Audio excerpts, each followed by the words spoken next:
Bonsoir à toutes, bonsoir à tous. Merci d'être venus aussi nombreux pour cette table ronde qui a été, comme vous le doutez, organisée un petit peu en urgence.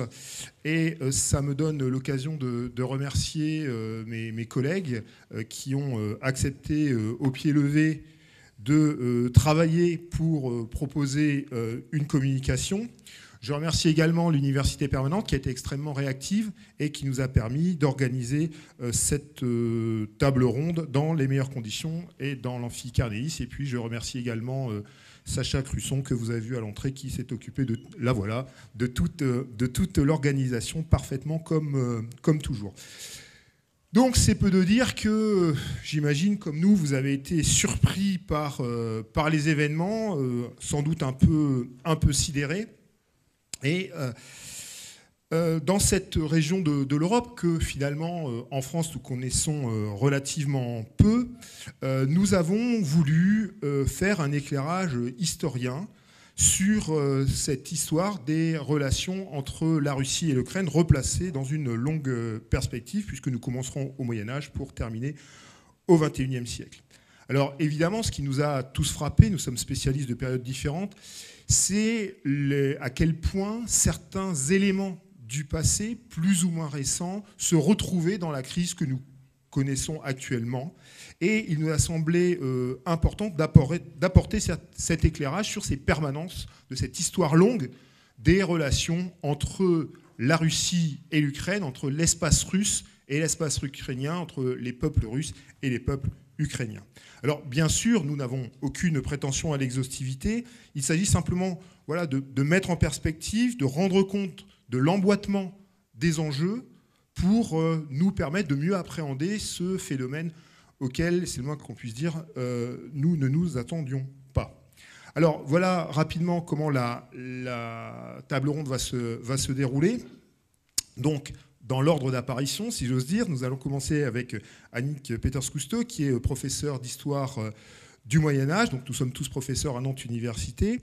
Ensuite, je prendrai la parole pour parler des 16e, de la période qui va du 16e à la fin du 18e siècle. Puis je passerai la parole à Stanislas Janson, qui est professeur d'histoire contemporaine et qui parlera de la période 19e siècle jusqu'à la fin du 20e siècle. Et puis nous terminerons avec Michel Catala, qui parlera de la période la plus récente des 3 dernières décennies. Donc chacune de nos interventions durera à peu près un quart d'heure, donc ça fera 1 heure de conférence.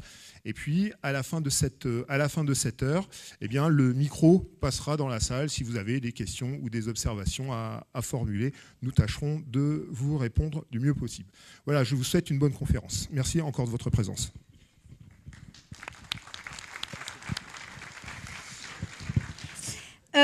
Je remercie beaucoup le directeur du CRHIA, Eric Schnackenbaum, mon voisin de gauche, d'avoir proposé une table ronde qui laisse du temps à la profondeur historique qui manque parfois cruellement dans les analyses actuelles sur la situation en Ukraine. Et en effet, même si les événements actuels qui vont vous être éclairés vraiment sur le temps contemporain, puisqu'ils sont largement déterminés par la géopolitique des 20 ou 30 dernières années, eh bien, certains éléments du discours de justification du président de la Russie à l'invasion de l'Ukraine relèvent, eux, clairement du champ historique. Une histoire évidemment manipulée et fondée sur la logique des origines qui expliquerait tout. Rappelons que la Russie de Poutine, c'est l'État qui a le plus de lois mémorielles avec la Turquie de Erdogan. C'est-à-dire que le champ historique est particulièrement investi par le registre politique. Alors, on ne les trouve pas, ces raisons historiques. Alors, je vais vous mettre une jolie petite image quand même. Tac. On ne les trouve pas, qui est la place Maïdan et qui est un ensemble sculpté qui célèbre justement ce dont je vous ai parlé, c'est-à-dire la fondation de la Russie de Kiev. Alors, ces raisons historiques, on ne les retrouve pas dans le discours, le terrible discours de déclaration de guerre de Vladimir Poutine mentionnant la démilitarisation et surtout la dénazification de l'Ukraine, entre guillemets, bien entendu. Mais en revanche, on les retrouve dans des discours, des entretiens, des proclamations de Vladimir Poutine, au moins depuis 2014, sinon depuis 2008, et avec une forte intensification depuis novembre 2021. Parmi ces raisons historiques, j'en retiendrai deux parce qu'elles sont de matrice médiévale et évidemment c'est ce dont je m'occupe. Tout d'abord, la première raison, c'est que Kiev et l'Ukraine sont le berceau de la Russie. C'est une référence implicite à ce que les historiens appellent la Russe de Kiev, objet principal de mon propos, et qui donne une légitimité historique à la conquête de l'Ukraine, vue en réalité comme un retour de l'Ukraine dans l'ensemble étatique qu'elle a elle-même fait naître et que les découpages frontaliers contemporains ont injustement malmené. On est là dans une logique plutôt pan-russe qui définit la Russie comme un ensemble historique millénaire et l'être russe comme une nationalité immuable reposant très largement sur la langue russe d'ailleurs, mais aussi sur une histoire commune et qui transcende la citoyenneté. C'est-à-dire que la nationalité est plus importante que la citoyenneté et donc l'être russe est plus important que le droit des peuples à disposer d'eux-mêmes et à créer les entités politiques selon leur bon vouloir. La deuxième raison, je la mentionne parce qu'en fait, je ne vais pas avoir le temps d'en parler, mais je la mentionne quand même en passant parce qu'elle a pris ces derniers jours une ampleur particulière. C'est que les Ukrainiens sont les frères des Russes. Ça, c'est quelque chose qui apparaît fréquemment dans le discours de Vladimir Poutine. C'est une rhétorique très chrétienne. Ce sont les frères dans la foi, en réalité. C'est ça qu'il faut entendre. Que confortent les propos récents du patriarche de Moscou, Kirill, le seul grand prélat de l'Église orthodoxe à n'avoir pas condamné la guerre, mais qui a au contraire justifié son soutien en tant que chef patriarche de l'Église de Moscou, qui a justifié son soutien au président russe au nom du césaropapisme. Une notion que les orthodoxes comprennent bien et qui, là encore, plonge ses racines dans l'époque médiévale, pour le coup plutôt côté byzantin, et qui voit dans le souverain le bras armé de l'Église. On a là une rhétorique donc plutôt pan-orthodoxe que pan-russe, et je n'aurai pas le temps de développer ce sujet, mais retenons quand même que la logique orthodoxe est très importante pour Poutine comme un enjeu de réunification politique impériale et comme justification théologico-politique bien comprise du patriarche de Moscou qui va main dans la main dans ce projet anti-occidental, très largement, ces récents propos homophobes l'ont prouvé de ce point de vue-là. Bref, alors revenons au premier point, la Russie en quelque sorte serait née en Ukraine, à Kiev. Donc, évidemment, la question, c'est qu'appelle-t-on la Rousse de Kiev, qui sont les Rosses, et de ce point de vue-là. Donc là, vous avez une carte de l'Empire romain d'Orient à l'époque de Justinien au VIe siècle. Ce qui nous intéresse en réalité, ce sont les peuples du nord du... Est-ce que ça marche ce truc? Point. Bref. Bah oui, mais... Ah, voilà, super. Donc, hop, ce qui nous intéresse, c'est ça, évidemment. C'est-à-dire que les peuples du nord de la mer Noire font pression vers le sud, aux frontières de l'Empire romain d'Orient. Ce sont des peuples nomades des steppes eurasiatiques. Leur pression est constante aux frontières septentrionales. L'Empire romain puis l'Empire byzantin les connaissent très très bien et sait les gérer très bien aussi. Se détache déjà dans ces ensembles de pression de peuples le groupe des Slaves païens, qui poussent vers le sud, c'est-à-dire vers l'Illyrie, ce qu'on appelle désormais les Balkans. Et de fait, à partir du 7e, 8e siècle, ils prennent place dans les régions de l'Empire à l'ouest et au nord du pont Euxin. C'est une menace importante car cette invasion engendre la constitution d'un premier État slave, celui des Bulgares, qui sera un des grands dangers frontaliers de l'Empire byzantin jusqu'au début du XIe siècle. Alors, ces mouvements provoquent une slavisation rapide de ces régions. On a malheureusement très peu de sources, voire pas du tout, car eux n'ont pas d'écriture. Et les premiers documents qui les renseignent sont donc en grec, produits dans l'Empire byzantin. Parallèlement, on connaît l'expansion dynamique des circulations de Scandinaves durant l'époque dite viking, que nous, en Occident, on connaît surtout pour leur histoire en Occident. À partir du tout début du IXe siècle, quand leurs incursions les font découvrir sur les côtes de l'Irlande, en mer du Nord, de l'autre côté de la Baltique, la Frise, etc. Mais ce qu'on sait moins, du moins ici, c'est qu'ils ont le même mouvement vers le sud-est par les voies fluviales. Ils remontent le Dniepr et la Volga, et certains de ces Scandinaves s'installent de la Baltique à la mer Noire au IXe siècle, tandis que d'autres poursuivent sur leur lancée, traversent la mer Noire et se font recruter comme mercenaires au sein des armées byzantines, et notamment dans la garde personnelle du basileus de l'empereur byzantin. Ce sont donc les sources byzantines contemporaines qui, en grec, fournissent les premières mentions certaines de ces peuples scandinaves, à qui elles donnent le nom de Ross, ou de Vareg, ou de Varange.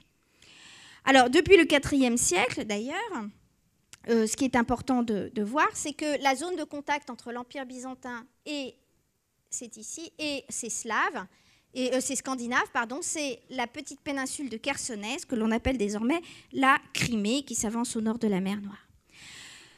De nombreux récits légendaires très postérieurs attribuent à un chef viking scandinave, donc Riurik, la création d'un ensemble centré sur Novgorod et dirigé par la dynastie qui a pris son nom, les Riurikides, rapidement slavisés. De toute façon, les Scandinaves sont connus et réputés pour la facilité et la rapidité avec laquelle ils s'insèrent dans le contexte sociopolitique et culturel où ils s'installent. De toute évidence, les Ross et les Varegs créent un ensemble scandinavo-slave. Inutile de vous dire que les historiens russes ont tendance à contester le rôle des Scandinaves dans la création de l'ensemble politique qu'on appellera ensuite la Rousse de Kiev, en disant que non, de toute façon, ils sont très minoritaires et que, en fait, ce sont bien des Slaves qui ont créé cette entité politique. Alors, on rencontre les Russes, Ross, dans les chroniques byzantines en 860, lorsqu'ils tentent, assez mollement d'ailleurs, à bord de quelques navires, d'assiéger Constantinople. Ça ne fait pas grand peur aux Byzantins, ils ne sortent même pas le feu grégeois, c'est dire si la menace est de basse intensité. Le patriarche de Constantinople, Photios, leur envoie une mission d'évangélisation en 863 qui n'a pas de lendemain. La Rousse constitue donc un ensemble politique à cette époque assez peu structuré, défini comme un khaganat, comme leurs voisins, les Khazars, qui est un peuple semi-nomade turc, qui lui s'est converti en 861 au judaïsme, ce qui est assez original. Au départ centré sur Novgorod, la Rousse déplace son centre de gravité à Kiev en 864, lorsque les Rousses s'emparent de Kiev. Il semble évident désormais que les attaques contre Constantinople de ces peuples, enfin de ces Russes, visaient largement à forcer les Byzantins à des accords commerciaux.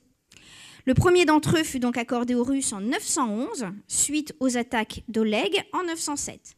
Et de la même manière, l'attaque russe dirigée contre Constantinople en 941 a abouti à la renégociation des accords commerciaux avec l'Empire byzantin en 944.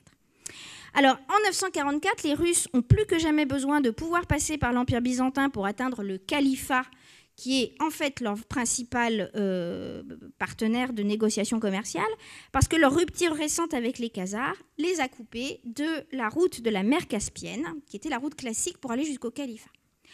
De fait, les accords commerciaux permettent au commerce russe de s'ouvrir le débouché à fort pouvoir d'achat de Constantinople pour écouler les fourrures, le miel, la cire, l'ambre, les esclaves, et pour y acheter les produits de luxe et précieux nécessaires au prestige de leurs élites. D'où vient cette importance de la mer Noire dans le commerce au long cours ? D'une part, de ce que la Chersonèse est un des aboutissements occidentaux des routes de la soie, et d'autre part, de ce que, jusque la conquête de la Crète par les Byzantins en 961, le trafic est-ouest en Méditerranée est fortement perturbé par la piraterie arabe, dont la Crète est le QG. Il y a donc un redéploiement des routes est-ouest par le nord qui avantage les voies fluviales vers la Baltique. Ainsi, la Rousse contrôle deux axes de communication majeurs. La route de la Volga, qui va de la Baltique à l'Orient et qui est figurée sur la carte verte en bleu, et la route en passant par la Caspienne, etc. Et puis la route de la Baltique à l'Empire byzantin, en passant par la mer Noire, que l'on appelle la route des Varanges aux Grecs, d'ailleurs. Alors, le truc important, c'est quand même la conversion de Vladimir en 988.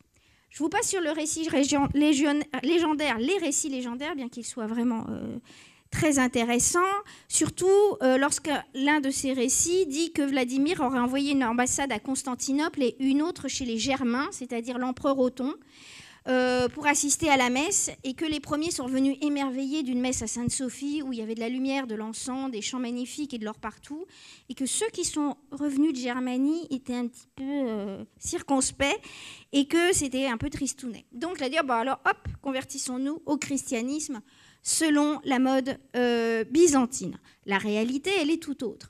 C'est que c'est Basile II, en fait, l'empereur byzantin Basile II, qui a pris l'initiative des négociations. Il était alors en 987 menacé par un coup d'État interne mené par un grand aristocrate byzantin qui s'appelait Bardas Phokas. Et donc il a pris le parti de négocier avec le prince russe Vladimir, qui était pourtant un grand ennemi, lequel exige le mariage avec la sœur de l'empereur Basile II, lequel exige au préalable la conversion, enfin le baptême de Vladimir, qui accepte, vu l'enjeu, parce qu'un tel mariage lui offrait la prééminence sur tous les autres princes de la steppe. Donc il est baptisé à Kiev. Basile II est maintenu sur son trône impérial de Constantinople. Là où c'est extrêmement important, c'est que la conversion au christianisme est avant tout un geste politique qui permet de faire entrer une construction politique et son souverain dans le concert des nations et de l'intégrer à l'ensemble géopolitique chrétien. Donc la conversion au christianisme orthodoxe, déjà réalisée chez les Bulgares à la fin du IXe siècle, permet non pas d'arrêter les conflits ou de civiliser les mœurs par les valeurs évangéliques, ça serait trop facile, mais permet de capitaliser sur le réseau institutionnel de l'Église byzantine, évêques, métropolitains, prêtres, pour engager un enracinement territorial du pouvoir du prince, permet de bénéficier de la protection impériale byzantine, qui est la première puissance locale, alors que le califat est précisément en perte de vitesse et que la papauté, combien de divisions? Toujours la même question. Permet d'engager un processus d'intégration culturelle qui passe par le développement de l'écriture promue par les missionnaires byzantins et inventée par eux, c'est-à-dire cette écriture qui est un instrument de pouvoir aussi, qui est le cyrillique, qui a été inventé par deux missionnaires byzantins, Cyril et Méthode, qui ont inventé en réalité le glagolitique, bon, je passe les détails, pour mettre par écrit en vieux slavon les évangiles. Et de fait, l'une des premières œuvres en cyrillique, c'est la Rouskaya Pravda, c'est-à-dire le premier code de loi russe. C'est donc vraiment un instrument de pouvoir. Enfin, et surtout... Ah bah non, mais c'est déjà là. Ah, mais j'avais fait une animation. C'est pas grave. La conversion permet à la dynastie d'intégrer le grand marché international des alliances matrimoniales des pays chrétiens, c'est-à-dire d'ouvrir le cheptel des épouses à des épouses de très haut rang. Ce qui se vérifia immédiatement, puisqu'effectivement, conformément à l'engagement de Basile II, Vladimir a épousé Anne, la sœur de Basile II, et puis surtout à partir de son fils Yaroslav le Sage, dont les enfants contractent des unions prestigieuses. Et la première d'entre elles, quand même, c'est Anne de Kiev, qui épouse en 1051 le roi des Francs, Henri Ier, ce qui introduit pour la première fois un prénom non germanique chez les Capétiens avec leur fils qui s'appellera Philippe, parce que Anne de Kiev prétend descendre de Philippe de Macédoine, ce qui fait rire, mais ce n'est pas grave. La conversion de Vladimir, c'est donc un événement politique réel de première importance qui accélère la création de la Rousse, certes centrée à Kiev, au sud, mais qui comprend donc déjà un territoire vaste, fortement étiré vers le nord, vers Novgorod. Cet événement joue donc complètement le même rôle pour les Russes que la conversion officielle des Scandinaves au christianisme, qui contribua à terminer la période dite viking, c'est-à-dire celle des turbulences scandinaves en Occident comme en Orient, ou la conversion du roi des Hongrois, Étienne, en l'an 1000. La conversion du prince est d'ailleurs rapidement l'objet d'un discours mythique, et au début du XIIe siècle, la première histoire de la Rousse de Kiev en vieux russe, qui s'appelle la Chronique des temps passés, ou Chronique de Nestor, compilée par un moine Nestor dans la lore des grottes de Kiev, amplifie largement le substrat légendaire des origines de la Rousse kievienne en insistant sur ce baptême et en donnant toutes les légendes dont je vous en ai passé une bonne partie, notamment sur la négociation entre est-ce que je me convertis à l'islam, est-ce que je me convertis au judaïsme ou est-ce que je me convertis au christianisme. J'irai vite sur la suite puisque c'est la question de la mythologie historique qui m'intéressait ce soir. Donc, toujours est-il que la Rousse est au XIe siècle un État très important qui connaît un développement politique et culturel considérable et qui est complètement intégré à la géopolitique internationale. Sous le règne de Yaroslav le Sage, entre 1019 et 1054, on a un apogée territorial net avec cette construction politique qui s'étend du lac Ladoga à la mer Noire. La suite est moins brillante en raison des divisions politiques internes, de la compétition entre Kiev et Novgorod et de l'affaiblissement commercial de Kiev à partir de 1204, tandis que Novgorod capte les circuits commerciaux de la Baltique et de la Volga. Et c'est donc dans ce contexte qu'en gros le centre politique de la Russie, kievienne, bascule de Kiev à Novgorod au XIIIe siècle. À partir de l'invasion mongole, la recomposition politique se joue encore en faveur de Novgorod, dont le prince Alexandre Nevski, après avoir vaincu les Suédois sur la Neva en 1240, et les chevaliers teutoniques sur le lac Peipus, pris dans les glaces en 1242, avec l'aide des archers mongol, est investi comme grand prince de Kiev par le camp de la Horde d'Or, Batou, en 1249. Les Mongols, de toute façon, à ce moment-là, contrôlaient Kiev. De la succession d'Alexandre Nevski, plus tard, en 1272, naît la Moscovie, ou principauté de Moscou, qui est véritablement l'état fondateur de la Russie moderne. Donc, pour conclure mon bref propos, décréter que Kiev, et donc l'Ukraine, est le berceau de la Russie est un choix politique et non historique. C'est considérer implicitement que la fondation de l'État russe est associée à Vladimir, premier souverain russe chrétien. L'alternative pourrait être, en effet, et le fut d'ailleurs, de se concentrer non pas sur Kiev, devenue capitale de l'Ukraine, mais ultérieurement, mais sur la fondation de la Moscovie, liée à la fois à la résistance aux chevaliers teutoniques et à la dynamique de conquête des Tatars de la Horde d'Or et leur invasion de la Russe de Kiev. Mais c'est moins glorieux, puisque la principauté est née d'un accord de vassalité qui l'a placée sous l'autorité des Mongols. Certes, cette histoire rencontrait celle des origines du premier tsar, Ivan IV, dit le Terrible, au XVIe siècle. Mais écartée, car la Russe de Kiev a l'avantage de fournir des arguments à une définition du peuple russe qui transcende la liberté des peuples à disposer d'eux-mêmes, en décrétant que la nationalité, qui reposerait sur l'histoire, la langue, voire la foi, dépasse la citoyenneté, et donc de justifier la captation de l'Ukraine.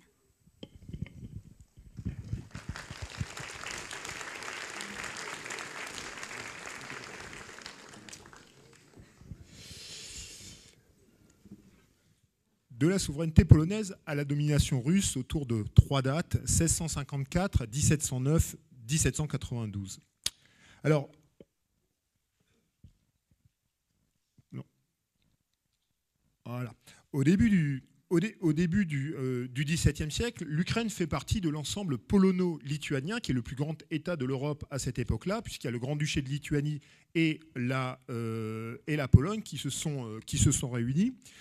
Mais l'Ukraine est en réalité un territoire de marge, comme d'ailleurs l'indique son nom, puisque le terme serait formé sur un mot de l'ancien slave, krai, K-R-A-I, donc qui signifie bord, qui signifie marge. Et ce n'est d'ailleurs qu'au cours du XVIe siècle que le terme Ukraine est utilisé pour désigner un territoire, et ce terme apparaît petit à petit dans les cartes occidentales dans la seconde moitié du XVIIe siècle. Donc, l'Ukraine est, à partir de la fin du XVIe siècle et au début du XVIIe siècle, un territoire qui subit un processus de polonisation, c'est-à-dire de domination par la Pologne, qui est davantage accepté dans le nord, où l'influence polonaise est plus ancienne et plus forte, que dans le reste du territoire, où la majorité du clergé orthodoxe et des laïcs la rejette. La domination polonaise va renforcer la conscience de la population de l'Ukraine autour de l'usage de la langue slave et de l'orthodoxie, qui ont une consonance identitaire pour des peuples qui sont issus de l'ancienne principauté de Kiev, face aux Polonais qui incarnent à la fois la latinité et le catholicisme. À la fin du XVIe siècle, en réalité, l'Ukraine est une zone dans laquelle le pouvoir polonais doit être encore véritablement établi, et où ce pouvoir polonais entre en rivalité avec l'influence de Moscou. Car en 1589, il y a eu la création du patriarcat de Moscou qui rayonne sur l'ensemble des orthodoxes d'Ukraine et qui donne au tsar un moyen supplémentaire d'étendre son influence à la périphérie de la République polono-lituanienne. Relevant de l'autorité polonaise, théoriquement, mais objet des ambitions moscovites, en réalité, l'Ukraine est alors le domaine des Cosaques. Alors, les Cosaques, voilà deux illustrations. L'une, peinture du 19e siècle, et l'autre, un jeu vidéo de 2016. Mais on voit bien cette image du Cosaque. Le terme Cosaque est un terme d'origine turco-mongole et désigne celui qui combat pour sa liberté, c'est-à-dire l'homme libre, celui qui n'est pas dépendant.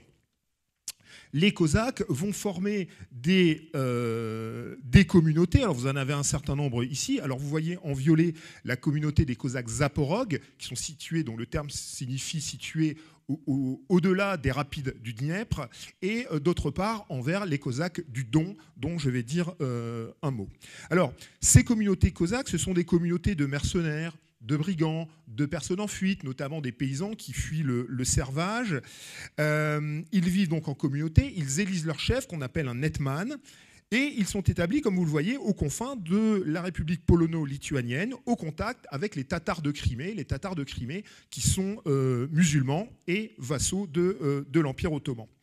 La principale source de revenus des Cosaques, et en particulier des Cosaques Zaporog, donc ceux qui sont en violet, eh bien, ce sont les raids qui sont lancés en territoire ottoman, et en particulier les attaques de caravanes tatars. Mais on a aussi des commerçants et des paysans dans cette région.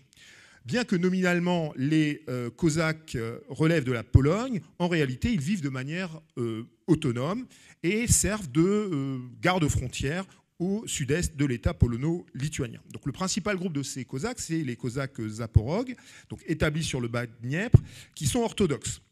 Dans la première moitié du XVIIe siècle, les rois de Pologne vont chercher à établir une autorité réelle sur ces populations qui passe par la diffusion du catholicisme dans le cadre général de la réforme catholique. Et cette politique de polonisation suscite des soulèvements pour 3 raisons essentiellement. D'abord, en résistance à la politique de diffusion du catholicisme. Deuxièmement, en résistance à la fiscalité. Et troisièmement, résistance à l'extension du servage. Plus à l'est, donc en vert, se trouvent les Cosaques du Don, qui sont établis dans une région que maintenant nous connaissons, qui est le Donbass. Ils sont également orthodoxes, mais à la différence des Zaporog, eux sont vassaux du tsar. Et donc on voit qu'il y a déjà, dès le règne d'Ivan le Terrible, d'Ivan IV, donc dans la deuxième moitié du XVIe siècle, une relation entre les populations du Donbass et le pouvoir de Moscou.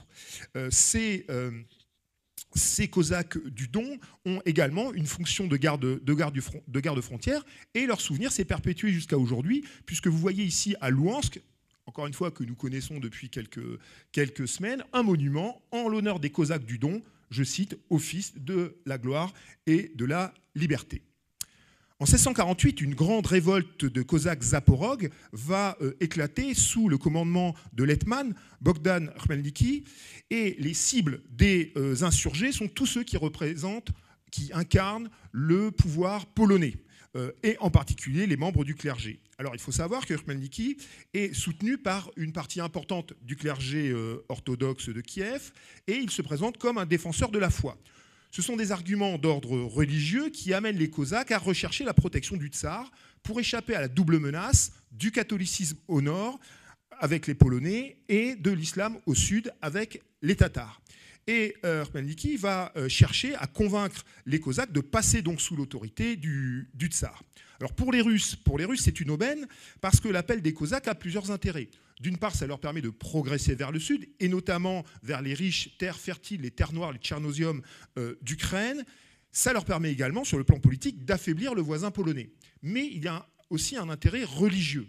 Premièrement, bien sûr, c'est lutter contre le catholicisme polonais, naturellement, mais également contre les progrès de l'Église uniate. L'Église uniate, c'est une église qu'on appelle grecque catholique, qui est une église de rite orthodoxe, mais qui continuait à reconnaître l'autorité du pape. On la trouve dans l'ouest de l'actuelle Ukraine.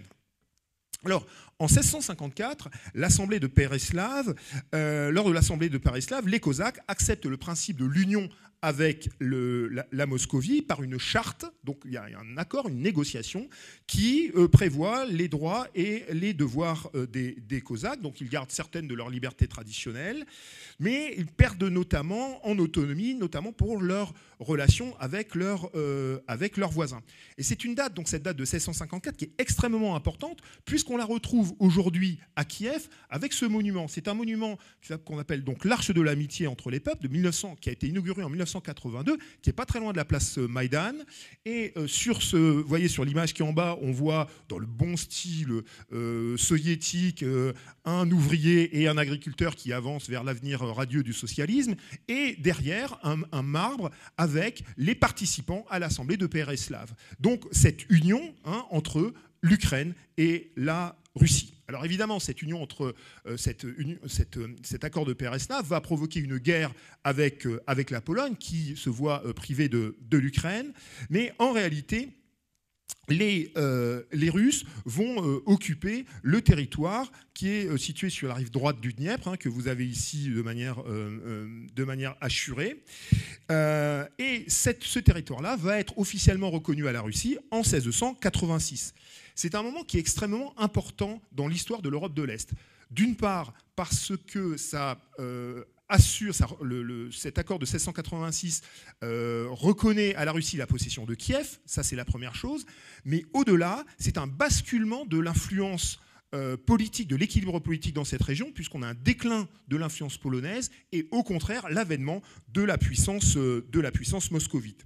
En fait, l'Ukraine de la fin du XVIIe siècle, qui passe sous autorité russe, reste une marche militaire active face aux Ottomans, et elle permet au jeune tsar Pierre Ier, à la toute fin du XVIIe siècle, grâce au soutien des Cosaques, à la fois des soldats cosaques et également du territoire cosaque, de lancer une campagne contre les Azov et Taganrog que vous avez ici, qui donne un accès enfin à la Russie, un accès à la mer d'Azov, et ainsi de contrôler l'embouchure du Don.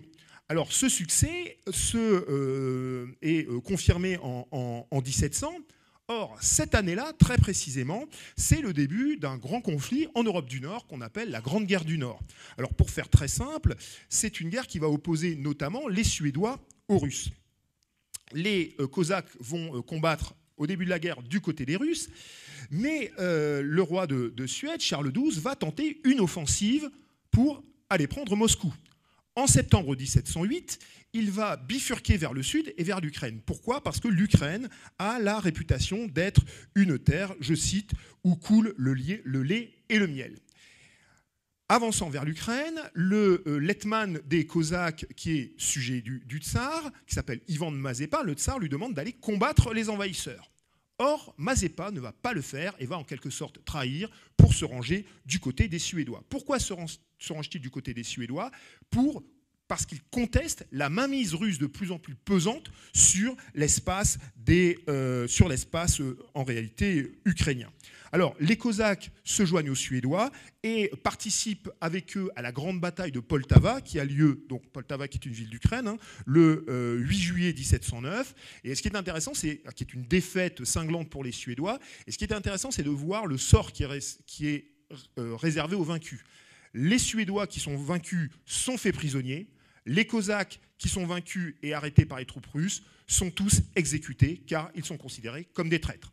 En réalité, avec cette victoire à la fois sur les Suédois et sur les Cosaques, eh bien, Pierre Ier, Pierre le Grand, va lancer une politique de russification en Ukraine et surtout mettre fin à l'autonomie cosaque. Mais pour les Russes, les Cosaques ont un intérêt. Bon, la suite du XVIIIe siècle, c'est de pouvoir les aider à lutter contre l'Empire ottoman. Et il va y avoir toute une progression des Russes vers le sud de l'Ukraine, avec notamment, comme vous le voyez ici, la fondation du gouvernement de la Nouvelle Serbie. Ce gouvernement de la Nouvelle Serbie, donc, qui est officiellement créé en 1752, va accueillir des populations, en particulier des populations slaves, des populations orthodoxes, qui reçoivent une aide pour s'installer sur les terres, des exonérations d'impôts, mais en revanche, ils doivent former des régiments frontaliers pour faire face aux Ottomans. C'est surtout sous le règne de l'impératrice Catherine II, la grande Catherine, donc entre 1762 et 1796, que la politique russe vers le sud va véritablement se manifester avec l'ambition, et c'est encore des choses qu'on retrouve, de gagner un accès sécurisé à la mer Noire. En 1764, elle établit le gouvernement de la Nouvelle-Russie, qui remplace la Zaporijia, que vous avez ici en jaune. Il s'agit à la fois de faire de cet espace un front militaire, mais également un espace de colonisation au sud de l'État russe. Et ça correspond bien au centre et au nord de l'actuelle Ukraine. L'objectif étant bien sûr d'arriver sur les rivages de la mer Noire, et dès lors, le principal obstacle pour les Russes, c'est le Khan de Crimée. Donc l'Empire ottoman et la Russie vont être en guerre à plusieurs reprises au XVIIIe siècle, je ne rentre pas dans les détails. Une paix importante, c'est la paix qui est signée en 1774, car elle permet aux Russes d'obtenir, vous voyez, le petit territoire qui est en rouge. Donc ils se font reconnaître d'une part, donc à l'est, le Don, l'embouchure du Don avec Azov, et d'autre part, grâce au territoire qui est en rouge, l'embouchure du Dniepr. Dès lors, les Russes gagnent un accès à la mer Noire et également le droit de passer les détroits russes pour entrer en Méditerranée. De son côté, et ça c'est très important, la Crimée, le Khan de Crimée, devient indépendant, donc n'est plus vassal officiellement de l'Empire ottoman. En réalité, c'est un processus d'affaiblissement de la puissance ottomane dans la région. Et on voit que dès le lendemain de la paix, enfin l'année suivante, en 1775, l'impératrice, qui mate d'ailleurs la grande révolte de Pougatchev, des Cosaques de l'Oural, eh bien, l'impératrice Catherine II va pousser davantage la politique de russification. Elle va confier la région, donc le gouvernement, qui est désormais le gouvernement de Nouvelle-Russie, à son favori Grigori Potemkin, et qui va procéder à une mise en place d'une administration russe avec la suppression de l'Hetmanat, avec la suppression également de la Sich. La Sich, c'est la capitale des Cosaques, donc les deux piliers politiques de la vie cosaque sont supprimés, on voit dès le lendemain de la guerre, donc en 1775, avec une intégration des territoires cosaques, avec une politique de russification, notamment l'interdiction d'utiliser le terme Ukraine, et également la création d'instituts d'enseignement de langue russe. On a également la fondation de villes, et notamment une ville dont on a parlé ces derniers jours, c'est la ville de Kherson. La ville de Kherson, qui est fondée en 1778, et vous avez ici un plan, un croquis, qui est dessiné par un marchand marseillais qui se rend sur place, qui s'appelle Antoine, et qui fait ce croquis. On voit bien qu'il y a des installations militaires, donc c'est bien cette idée que l'Ukraine est un front véritablement face à l'Empire ottoman. Cette politique, bien sûr, se fait sous la contrainte, et les Cosaques réclament, mais sans oser se révolter, leurs droits traditionnels. Un autre voyageur français qui est allé dans la région, qui s'appelle Pierre-Claude Pottera, rapporte en 1780 des témoignages qu'il a reçus, je cite, « Tous les Cosaques, sans exception, avaient un profond mépris et une haine inexprimable pour les Russes ». En 1783, quelque sorte, ce qui devait arriver arriva, et les Russes vont s'emparer de la Crimée, vont annexer la Crimée, comme ils l'ont fait en 2014. Alors cette première annexion de la Crimée a vraiment un écho contemporain, parce que les populations tatars qui étaient sur place, il y a celles évidemment qui sont massacrées, et puis il y a celles qui vont se réfugier dans l'Empire ottoman. Finalement, la péninsule de Crimée se retrouve en partie dépeuplée, et donc il faut bien la peupler, et on va faire venir des Russes pour peupler cette péninsule de Crimée. Et ça explique pourquoi, enfin c'est un des facteurs qui explique pourquoi, aujourd'hui en Crimée, il y a 90% de russophones. Et donc ce qui a justifié, entre guillemets, l'annexion de la Crimée en 2014.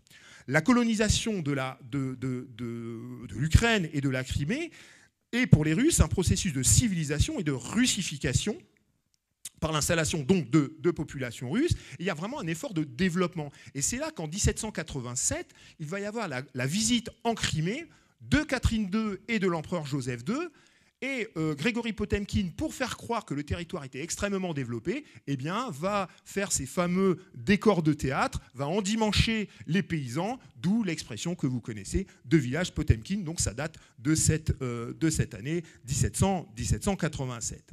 Alors finalement, à l'issue d'un nouveau conflit, en 1792, eh bien, les Russes se voient reconnaître non seulement la possession de la Crimée, mais également ils obtiennent un nouveau territoire avec la ville d'Odessa, qui est, d'après ce que l'on peut dire, en tout cas l'un des objectifs, l'un des prochains objectifs de l'armée russe, la ville d'Odessa qui est fondée en 1794 pour être Odessa, pour être le grand port de commerce, le grand port militaire russe, et qui était le grand port de commerce de l'Ukraine, donc ce qui confirme les ambitions de la Russie dans cette région. Alors finalement, en vraiment deux mots de conclusion, on voit bien que l'histoire des rapports entre la Russie et l'Ukraine de la fin du XVIe siècle à la fin du XVIIIe siècle, c'est bien l'histoire d'une soumission progressive que l'on voit ici en jaune avec les dates et la progression russe en quelque sorte. C'est un processus d'intégration qui, à bien des égards, relève d'un modèle colonial. N'oubliez pas que ce territoire s'appelle la Nouvelle-Russie, comme on a la Nouvelle-Angleterre, comme on a la Nouvelle-France. Il s'agit bien donc d'un processus de type colonial et qui s'inscrit dans une dynamique pluriséculaire de progression des Russes pour gagner un accès aux mers chaudes. Mais au-delà, plus généralement, la mainmise sur l'Ukraine relève, en particulier pendant le règne de Catherine II, d'une politique expansionniste générale de la Russie vers l'ouest et vers le sud. Je vous remercie de votre attention.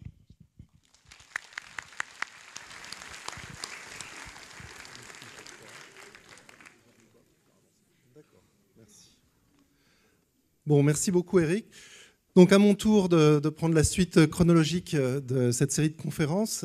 Et j'ai un quart d'heure donc, pour parler de la Russie et de l'Ukraine au XIXe siècle et durant la grande majorité du XXe siècle, puisque je vais m'arrêter en fait à la fin de l'Union soviétique en 1991.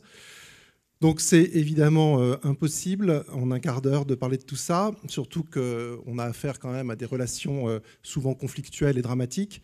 Donc j'ai choisi d'insister simplement sur quatre moments clés de ces relations et des moments auxquels la situation actuelle fait particulièrement écho.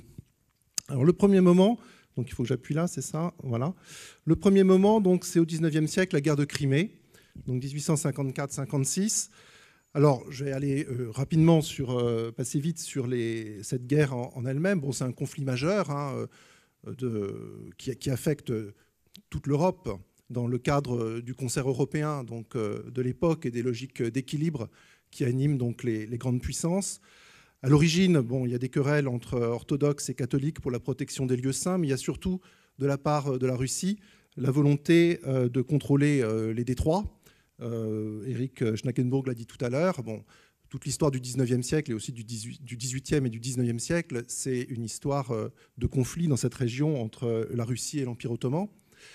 Et donc, face à cette volonté des Russes de contrôler les détroits, il se forme une coalition des pays d'Europe, de la plupart des pays d'Europe, en tout cas des grandes puissances, contre la Russie, notamment donc, de la France et de la Grande-Bretagne, qui viennent en aide à l'Empire ottoman pour maintenir la stabilité géopolitique de la région.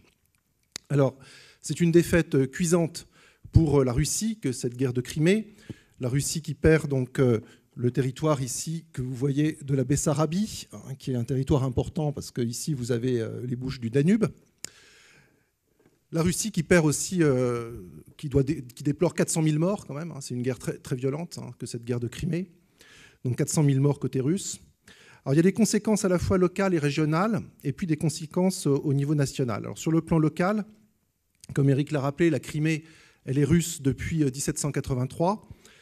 Elle est encore quand même largement peuplée de Tatars, qui sont musulmans.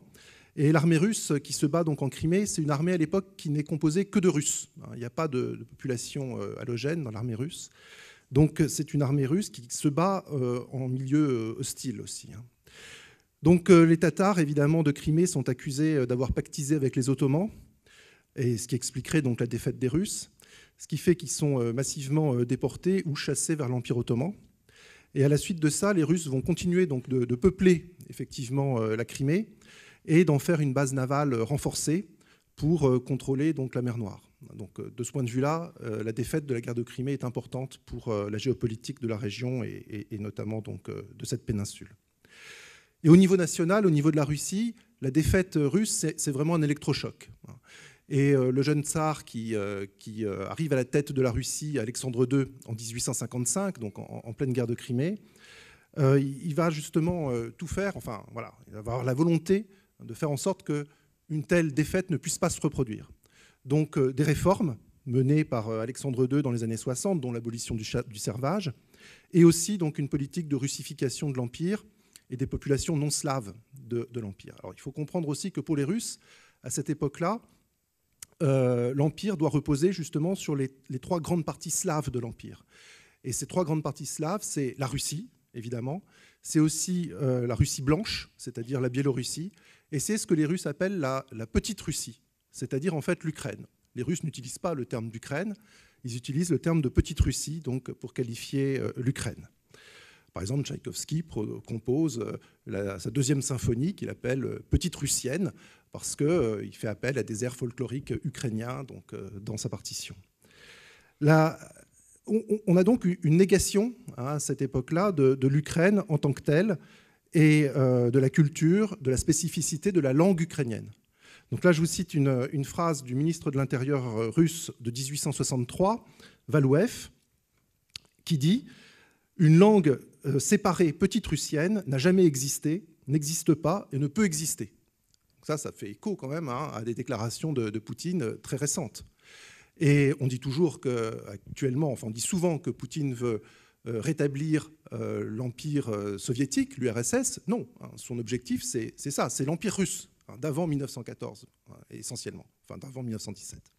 C'est surtout ça, cette logique qui l'anime. Alors c'est dans ce contexte aussi que en Ukraine, on assiste à un éveil des nationalismes, du nationalisme ukrainien. Et c'est à ce moment-là en fait, que le terme d'Ukraine aussi va se généraliser dans le langage courant. Avec ici, et puis c'est un contexte aussi d'essor d'affirmation des nationalismes dans l'Europe tout entière. Donc c'est aussi dans ce contexte-là qu'il faut replacer le nationalisme ukrainien. Avec deux grandes figures ici que je vous propose, intellectuelles et politiques. D'abord Taras Shevchenko, donc, qui est poète, qui est peintre également, qui est une figure emblématique, aujourd'hui encore évidemment, et peut-être plus que jamais, une figure emblématique donc, de la culture ukrainienne et de cette culture donc, qui s'affirme par rapport à la Russie, une véritable icône.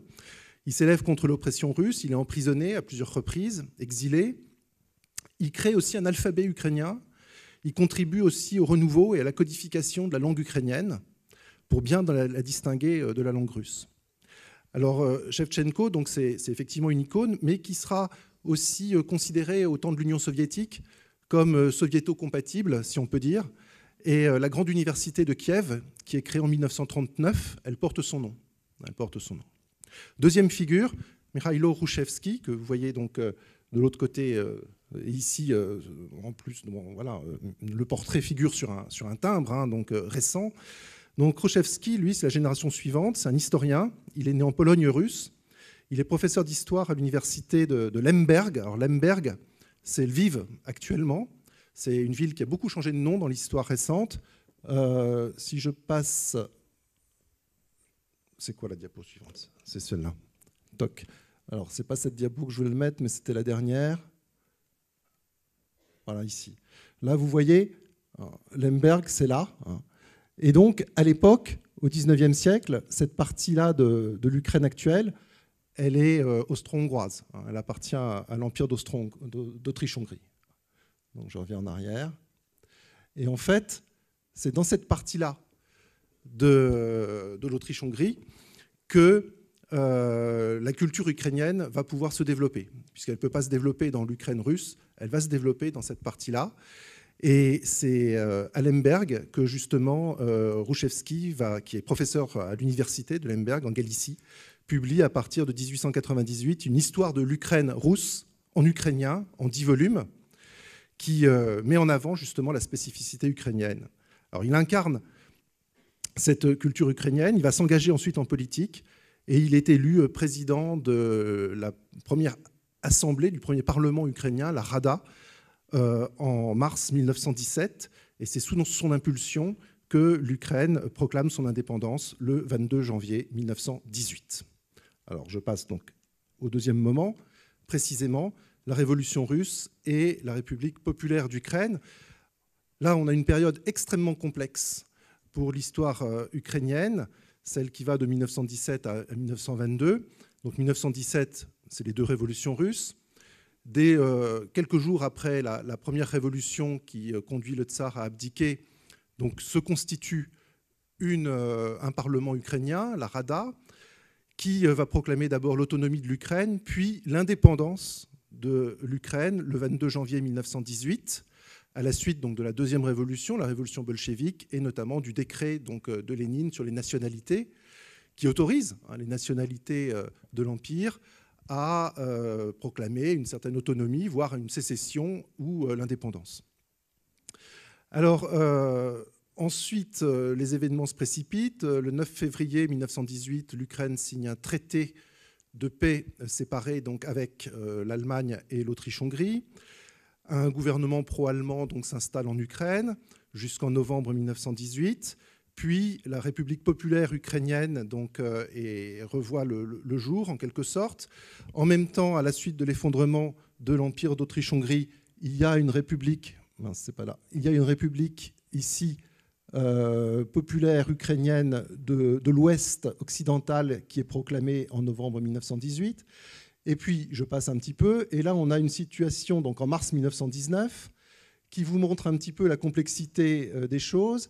C'est-à-dire que vous avez ici un territoire avec les frontières en vert qui est revendiqué par la République populaire d'Ukraine, mais cette République populaire d'Ukraine, en fait, elle ne contrôle que cette partie-là, ici, du territoire. Elle fusionne avec la République populaire d'Ukraine occidentale, mais en réalité, elles restent toutes les deux un peu autonomes. Il faut faire face à l'armée rouge, ici, qui, à partir de Kharkov, a pris pied donc, pour conquérir le territoire. Il faut faire face ici aux armées polonaises qui sont rentrées donc, en Volhynie, ici, au nord de la Galicie. Il faut faire face ici aux troupes blanches, aux troupes qui veulent donc, le retour du tsar, qui sont menées par les généraux Dénikine et Wrangel. Et puis ici, vous avez des corps expéditionnaires français donc, qui ont débarqué à Odessa, des corps expéditionnaires britanniques aussi qui ont débarqué un petit peu plus à l'est. Et à tout cela vient s'ajouter l'armée noire des anarchistes menée par Nestor Makhno, qui est d'abord allié à l'armée rouge et jusqu'en 1920. Et l'armée rouge ensuite se retourne contre les anarchistes et taille en pièces l'armée anarchiste. Donc ceux qui sortent vainqueurs, évidemment, en 1921, ce sont les bolcheviks, c'est l'armée rouge. Et le résultat, donc, ce sont des frontières qui sont celles, donc, je repasse ici, toc, voilà, cette photo-là, et cette carte ici. Et vous voyez donc les frontières ici en rouge de l'Ukraine de 1921, avec donc finalement, pour ce qui est ici de la Galicie et de la Volhynie, donc cette République populaire d'Ukraine occidentale, cette région donc est rattachée à la Pologne. Bon, alors, on a donc une situation qui se stabilise à peu près à partir de 1921. 1922, c'est la création de l'Union soviétique, une autonomie des républiques qui est proclamée, affirmée. Et dans les années 20, il y a une certaine autonomie, de fait, de ces républiques.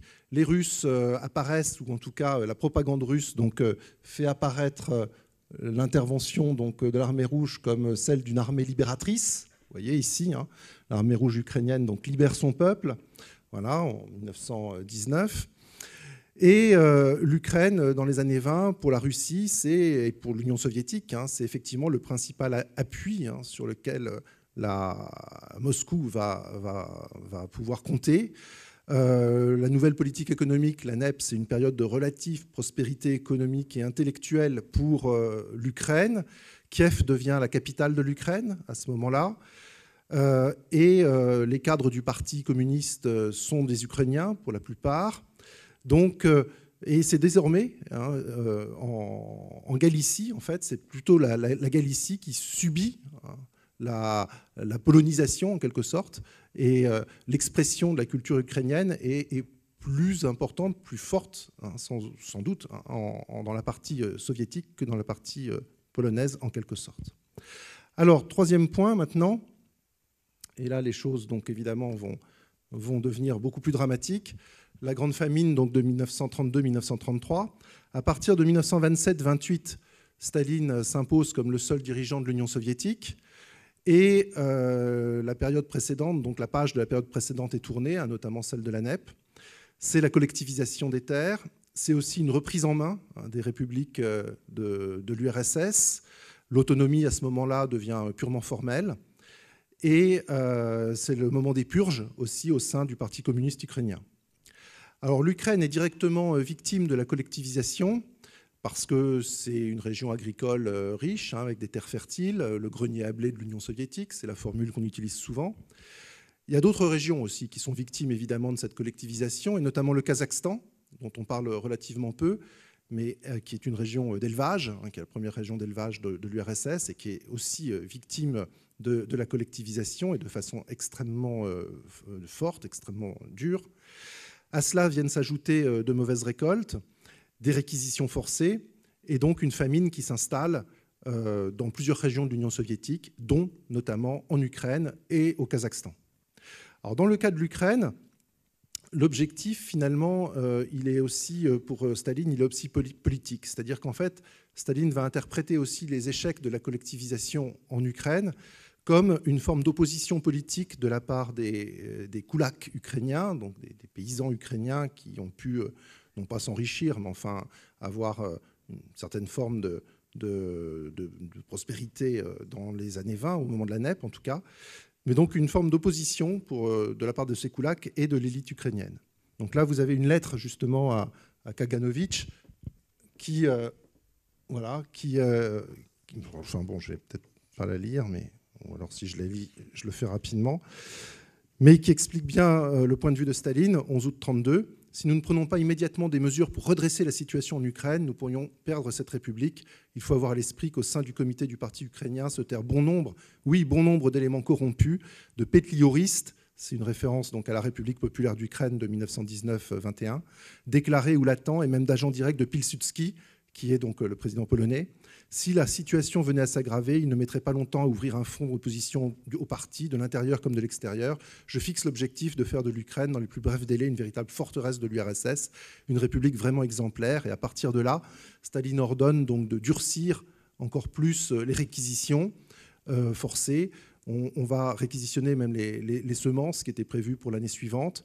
Et c'est une famine épouvantable donc, qui affecte l'Ukraine, ce que les Ukrainiens donc, vont appeler l'Holodomor, qui fait entre 3 et 4 millions de morts en Ukraine, c'est-à-dire environ 13% de la population ukrainienne en l'espace d'une année. Mais au Kazakhstan, par exemple, la famine, elle fait entre 1 et 1,5 million de morts, c'est-à-dire environ 30% de la population au Kazakhstan. C'est encore pire proportionnellement. Alors l'Holodomor, ça ne signifie pas génocide, ça signifie la mort par épuisement, par la famine, en quelque sorte. Mais pour les Ukrainiens, c'est devenu synonyme de génocide. Et il y a un enjeu mémoriel considérable autour de la qualification de génocide, autour de cette famine, puisqu'en 2006, Michel en reparlera peut-être, mais en 2006, donc, dans le gouvernement Yushchenko donc, adopte une loi qui qualifie donc, l'Holodomor de génocide. C'est le moment aussi où on va, du côté ukrainien, gonfler également les chiffres. Incontestablement, on va parler de 7, 10, 12 millions de morts. Bon, voilà, 3 millions et demi, c'est déjà considérable et ça suffit très largement. Et lorsque le président Yanukovych, donc, en 2010, va revenir justement, qui lui est pro-russe, il va revenir sur cette qualification de génocide. Donc il y a vraiment un enjeu mémoriel très fort ici et contradictoire entre l'Ukraine et la Russie.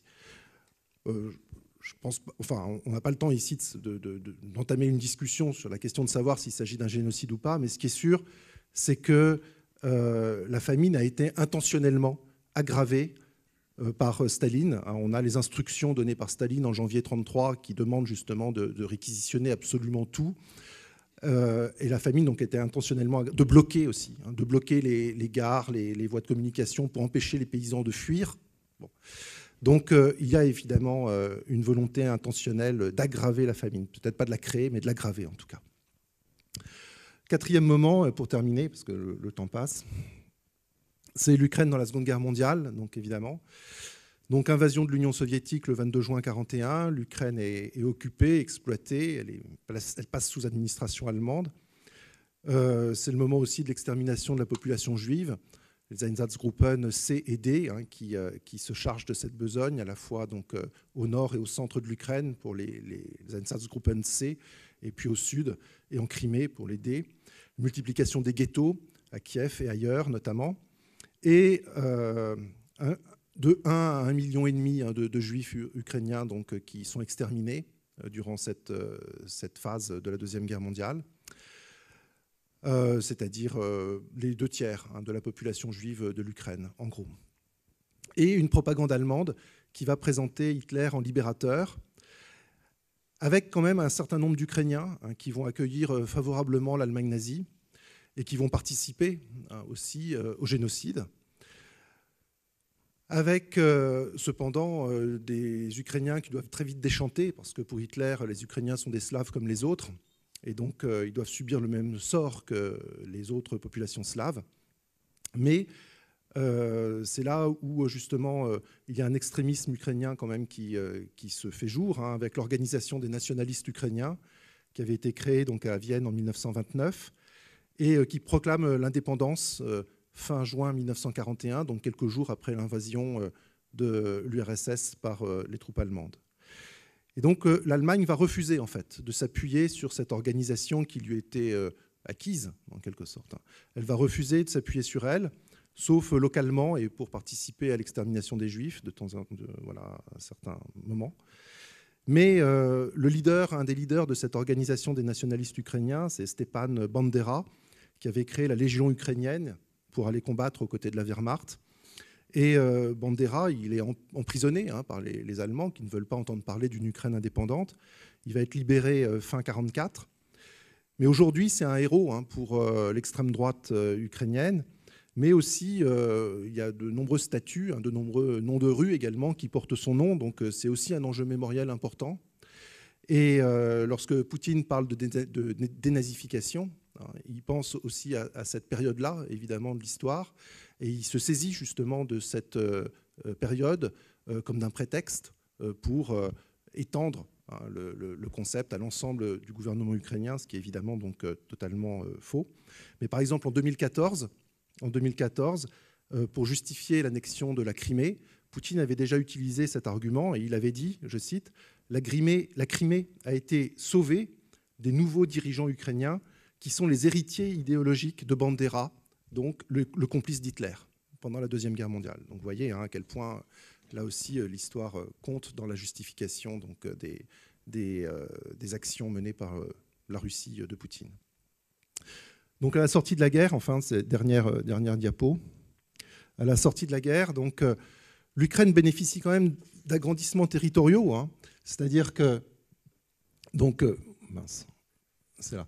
Donc toute cette partie-là, qui est annexée en fait, la partie orientale de la Pologne, qui a été annexée donc par l'URSS en septembre 1939, cette partie donc est finalement donnée à l'Ukraine, alors que la Galicie, par exemple, n'avait jamais été russe. Elle appartenait à l'Autriche-Hongrie, bon, elle n'avait jamais été russe, mais elle devient soviétique, donc et ukrainienne dès 1939. Et puis également en 1940, vous voyez ces deux morceaux ici de la Roumanie, de la Bessarabie roumaine, la Bessarabie est annexée, donc elle va devenir la Moldavie, mais vous voyez qu'ici, notamment, donc la Bucovine est donnée à l'Ukraine, et ici, donc, le littoral, ce qui va couper, en fait, ce qui va priver la Moldavie d'un accès à la mer, quasiment. Ici, ce littoral de la mer Noire donc, est également donné à l'Ukraine. Et puis en 1945, ici, la Ruthénie subcarpatique, donc, qui était hongroise au temps de l'Empire austro-hongrois, qui est devenue tchécoslovaque dans l'entre-deux-guerres, et qui donc est gagnée par l'URSS et donnée à l'Ukraine, ce qui permet à l'URSS d'avoir une frontière commune ici avec la Hongrie, donc bien pratique pour envahir la Hongrie en 1956 notamment. Et enfin, donc, en 1954, pour compléter le tableau, en 1948, ici, il y a la petite île aux serpents dont on a reparlé récemment, qui est prise à la Roumanie. Et ici, en 1954, donc, la Crimée, qui revient à l'Ukraine, dans une manifestation justement visant à célébrer le 300e anniversaire du rattachement de l'Ukraine à la Russie, du traité de Pereyaslav, dont Eric Schnackenburg a parlé. Le but, c'était aussi d'augmenter la part de la population russe dans la République d'Ukraine, incontestablement également.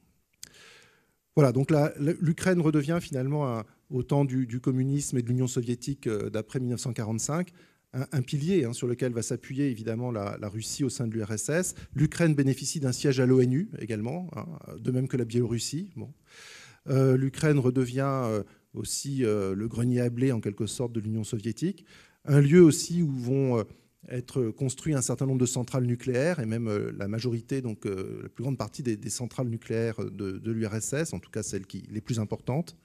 Et puis un lieu également de présence d'armes nucléaires, hein, puisque lorsque l'URSS se disloque en 1991, l'Ukraine devient la 3e puissance nucléaire au monde, en quelque sorte. Voilà, donc comme ça fait la transition avec mon voisin.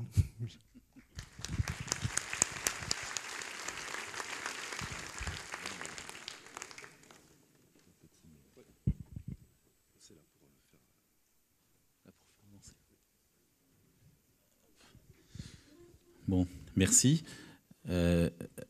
J'ai donc la charge de prendre la suite et d'essayer de comprendre les origines immédiates de la guerre actuelle et du conflit actuel entre l'Ukraine et la Russie. Donc moi, je ne serai pas sur le temps long, hein, je vais être sur un temps plutôt court, sur une histoire très immédiate et donc forcément provisoire un peu, hein, et en essayant également de dégager quelques grandes idées sur cette évolution depuis maintenant un petit peu plus de 30 ans autour de quelques dates essentielles. Alors, en fait, finalement, si on veut comprendre ces origines immédiates, moi j'essaierai de les comprendre autour de deux dynamiques. Finalement, hein, vous verrez que mon plan sera plutôt autour des grandes dates, comme on me l'avait demandé à la base, mais autour des deux grandes dynamiques qui sont d'un côté cette évolution de l'Ukraine et des Ukrainiens depuis 30 ans vers la démocratie libérale et vers un rapprochement avec l'Occident et l'Union européenne. Et puis de l'autre côté, là aussi, depuis une vingtaine d'années, finalement, et non pas 30 ans, hein, une volonté russe de contrôler l'Ukraine qui est vue comme un espace essentiel pour le Kremlin, pour la restauration de la puissance russe. Mais mes collègues vous ont déjà largement expliqué les origines de cette puissance. Et puis il y a peut-être un troisième acteur, ce n'est pas une dynamique, mais un acteur qui sera toujours présent dans mon propos, c'est l'Occident finalement, hein, et les États-Unis et l'Union européenne, qui sont partie prenante bien entendu de cette histoire et qui sont un des éléments essentiels pour comprendre cette évolution. Alors 3 dates, hein, on va revenir aux origines de l'indépendance de l'Ukraine, c'est-à-dire à 1991, pour reprendre la suite directe de Stanislas. Et puis ensuite, autour de 2 dates, alors c'est compliqué de définir des véritables tournants, mais 2 dates importantes, hein, pour l'Ukraine, mais également pour sa relation avec la Russie, qui sont 2004 et 2014. Puis j'allais dire peut-être même un tournant qui commence un petit peu avant 2004, hein, notamment avec le tournant de la politique russe. Alors, l'indépendance de l'Ukraine en 1991, vous voyez, donc on commence au-delà de ces 20 ans, hein, aux origines de du problème, puisqu'aux origines du problème, il y a bien cette nouvelle indépendance de l'Ukraine. Donc, je vous ai mis ici quelques dates, hein, pour signifier cette nouvelle indépendance. Stanislas vous l'a dit, l'Ukraine est un élément essentiel, hein, dans l'ancienne Union soviétique. Alors certes, la Russie, c'est l'essentiel de la population et l'essentiel du territoire, mais après la Russie, hein, l'Ukraine est la république la plus importante dans l'ensemble, économiquement, démographiquement, politiquement, militairement, et bien entendu, hein, pour son histoire commune avec la Russie. Alors, l'indépendance de l'Ukraine est un élément essentiel, hein, pour expliquer et pour comprendre l'explosion de l'Union soviétique. Alors certes, l'explosion de l'Union soviétique s'est jouée peut-être sur d'autres terrains, hein, le nationalisme ukrainien et j'allais dire les contestations ukrainiennes commencent véritablement à partir de 87-88. Mais on peut dire que l'explosion du RSS se joue avant tout dans les pays baltes et dans le Caucase, hein, puisque ce sont les 2 régions qui sont les plus actives, hein, dans cette contestation de l'ordre soviétique à la fin des années 80. Mais tout de même, la décision de l'indépendance de l'Ukraine, donc qui est prise relativement tardivement le 24 août 1991, signifie finalement la fin définitive de l'URSS. Hein, le référendum de décembre 91 vient largement confirmer cette volonté populaire de l'indépendance. Et finalement, c'est le traité de Minsk, donc, qui est signé entre ces 3 fameuses républiques slaves, hein, dont on parlait tout à l'heure. La Biélorussie, représentée par Chouchkevitch, donc Kravchuk, le président ukrainien de l'époque, et Boris Eltsine. Vous les voyez tous les 3, hein, sur cette table Kravchuk est le deuxième à partir de la gauche sur la photo.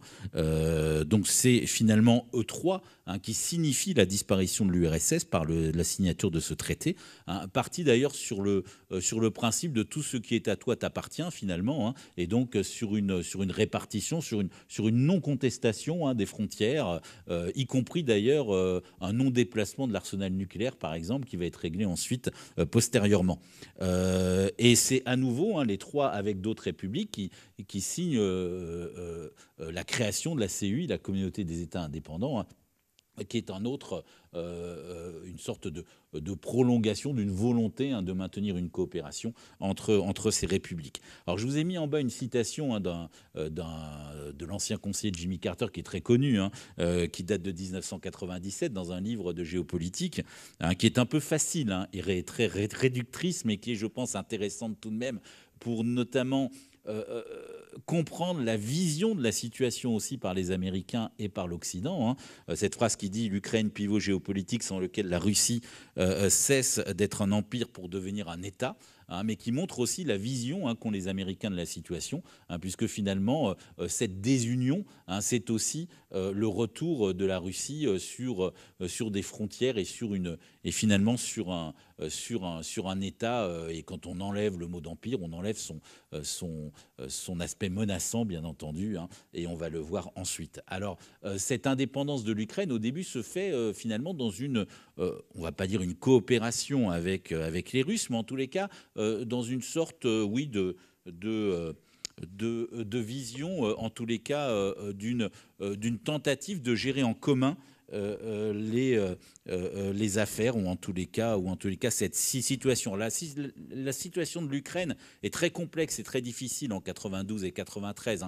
Finalement, c'est la situation un peu chaotique que connaissent toutes les républiques soviétiques toutes les républiques ex-soviétiques après la disparition de l'URSS. Donc avec une crise économique, politique extrêmement forte, qui conduit d'ailleurs à la remise en cause finalement du pouvoir de l'ancien président et à l'élection de Leonid Kouchma comme président en juillet 1994, avec une courte majorité, mais Kouchma qui représente le digne héritier de son prédécesseur et qui finalement passe aussi grâce au vote des régions russophones qui sont très remontées contre l'État central, et notamment la contestation s'est jouée en 92-93, notamment avec les fameuses grèves des mineurs du Donbass qui sont les plus remontées contre le pouvoir central.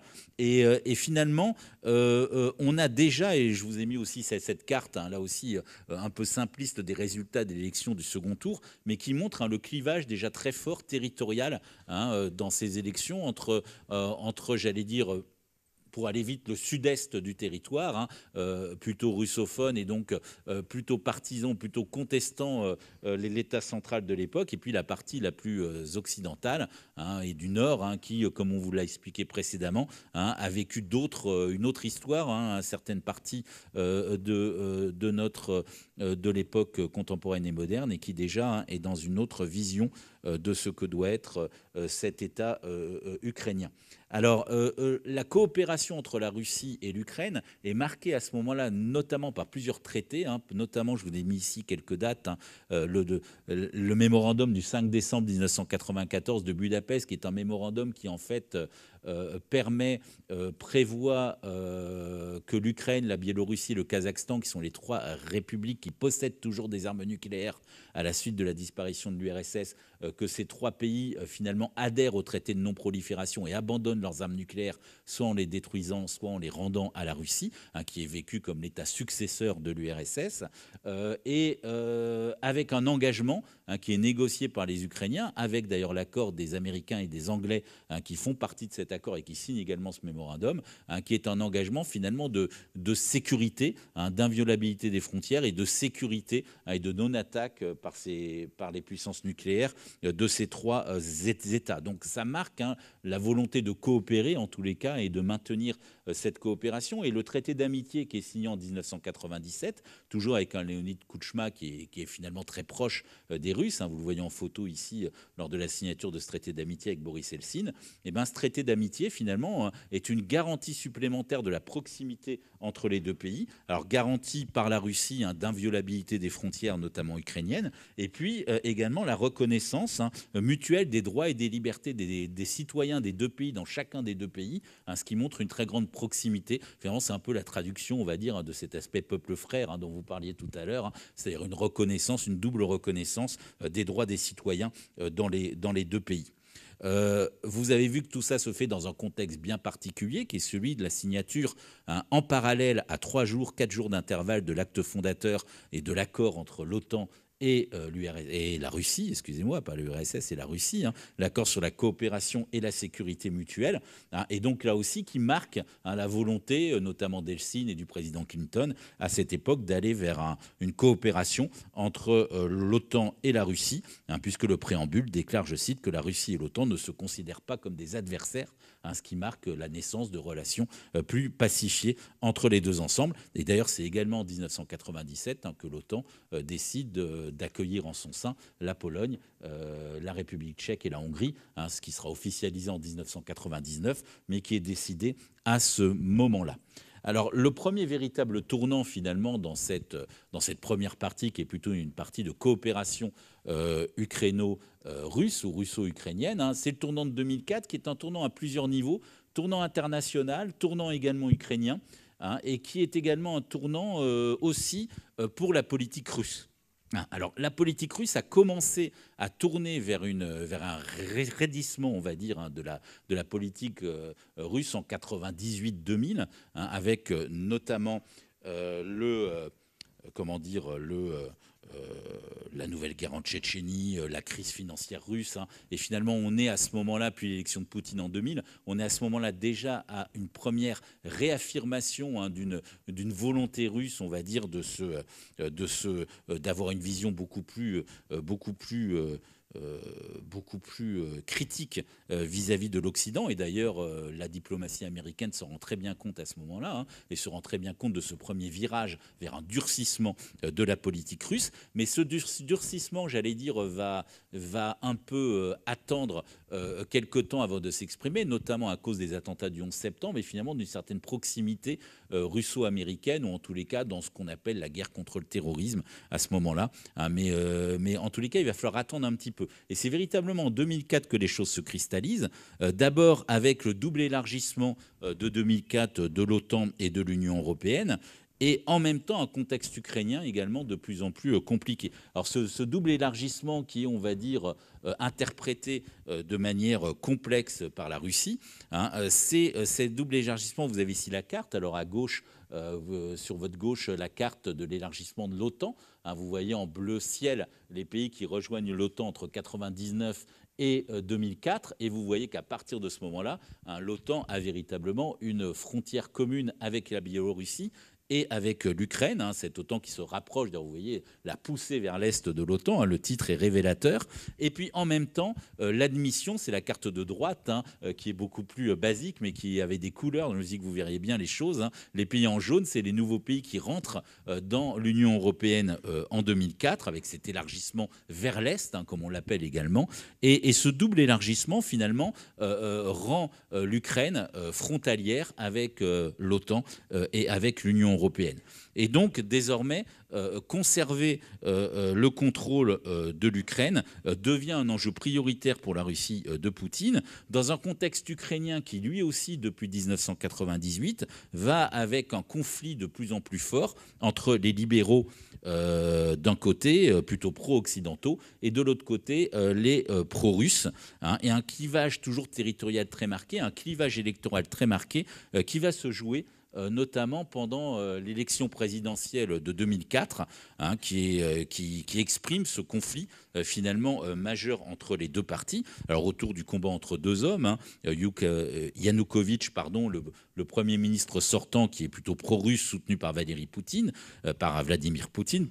et soutenu par le Parti des régions, qui est le parti qui lutte contre un État central jugé trop ukrainien, ou en tous les cas allant vers dire trop libéral. Et puis de l'autre côté, Viktor Ioutchenko, que vous avez ici en photo lors de la Révolution orange, avec Yulia Tymoshenko, sa partenaire à l'époque durant les élections, qui est donc, lui, libéral, pro-occidental, plutôt soutenu par les États-Unis, par l'Union européenne. Alors l'élection se passe très mal, mais elle marque ce clivage extrêmement fort entre ces deux Ukraines. Tout d'abord, dans un premier temps, c'est Yanukovych qui est élu avec 49,42% des voix, une élection très contestée, marquée par beaucoup de fraudes dénoncées par les Ukrainiens et par les Occidentaux, ce qui conduit à une contestation massive qu'on a appelée la Révolution orange. La photo est d'ailleurs prise dans un des cortèges de cette révolution, qui est une révolution pacifique, qui est un mouvement de contestation qui veut annuler ces résultats des élections dites ou jugées truquées.